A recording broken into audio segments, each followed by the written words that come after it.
Halo teman-teman, kita kembali membahas buku ini, Hikayat Sumatera. Tapi kita lanjut ke bab selanjutnya, yaitu 1000 kunang-kunang di tepian Gansal. Jadi pada bab 1000 kunang-kunang di tepian Gansal ini berisi tentang bagaimana kehidupan suku Talang Mama yang tinggal di sekitar Sungai Gansal. Pada bagian ini disampaikan pula bagaimana hidup mereka sebelum dan sesudah berubahnya hutan menjadi perkebunan. Di bab sebelumnya yang diawali dengan cerita dari salah satu warganya di sana, pada bab ini diawali dengan cerita Janaina, seorang dukun kampung yang telah lebih dari 30 tahun membantu persalinan di sana. Inah, sapaan dari Janaina, memiliki banyak ramuan yang ia dapat dari tanaman obat di hutan. Namun pada buku ini juga ia mengatakan bahwa tanaman obat semakin susah didapat. Hal ini merupakan salah satu akibat dari alih fungsi lahan menjadi lahan perkebunan. Di buku ini disampaikan, aku bacakan ya. Di halaman 42 disampaikan lahan-lahan luas membentang berubah menjadi tanaman industri yang memasok kertas. Perkebunan-perkebunan luas tercipta di banyak tempat. Secara implisit, orang-orang berdasi bicara tentang tanaman industri dan perkebunan yang telah membuat jutaan anak bisa sekolah, jutaan anak butuh nutrisi. Namun, sawit jugalah yang membuat kepala-kepala tak berisi menjadi kaya raya dan mencalonkan diri jadi wakil rakyat yang sengsara. Begitu yang disampaikan di salah satu paragraf di halaman 42. Paragraf tadi juga menjadi penjelasan atas ucapan Inah, yaitu sekarang tanaman obat makin jauh, susah dicari, gitu ucapnya. Kemudian tulisan ini dilanjutkan dengan cerita dari Mardius. Kehidupan rumah Mardius seolah menjadi contoh bagaimana pola keseharian warga di sana. Di buku ini Mardius juga menyampaikan bagaimana perubahan kondisi di sekitar Sungai Gansal.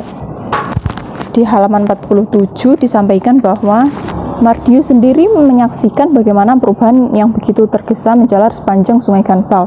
Bagaimana batu bara dikeruk dan kemudian habis. Bagaimana kekayaan datang tiba-tiba, kemudian lenyap secara mendadak dan menyisakan lahan-lahan yang rusak. Bagaimana hutan disulap menjadi perkebunan dan kayu-kayu besar lewat di Sungai Gansal.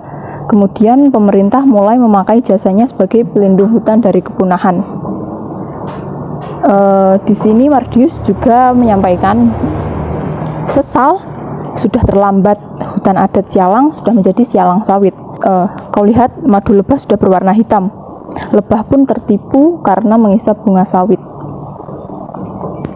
Gitu ucap Mardius yang disampaikan di halaman 47. Kemudian setelah dua cerita dari Janainah dan Mardius, bab 1000 kunang-kunang di tepian Gansal ini dilanjutkan dengan perjalanan penulis ke kota Pekanbaru. Menurutku pada bagian ini terdapat kritik mengenai kondisi kota. Contohnya adalah di sepanjang sisi jalan terdapat perkebunan sawit dan karet, dan juga mengenai kondisi jalan yang rusak. Untuk kondisi jalan ini disampaikan bahwa dari Minas saya merangsek ke pedalaman. Di provinsi kaya di tengah Sumatera ini, Anda tidak akan kerepotan menemukan jalan yang rusak parah. Sebagaimana yang Anda tahu, Sumatera telah menciptakan korporat-korporat tambang, perkebunan menjadi kaya raya. Tetapi mereka lupa memperbaiki jalan.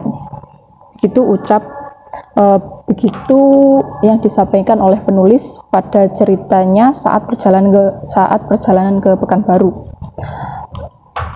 Oke, dari yang aku baca di bab ini, menurutku bab ini menyorot perubahan pada masyarakat suku Talang Mama dan perubahan di kota Pekanbaru.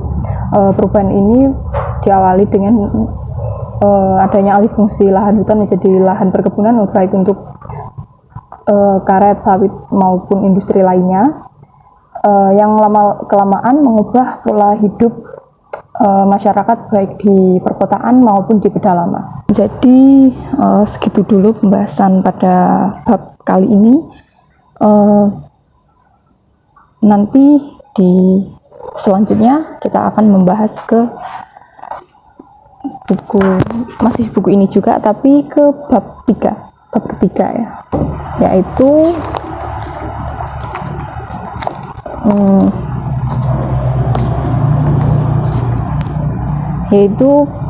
bab dibekuk waktu.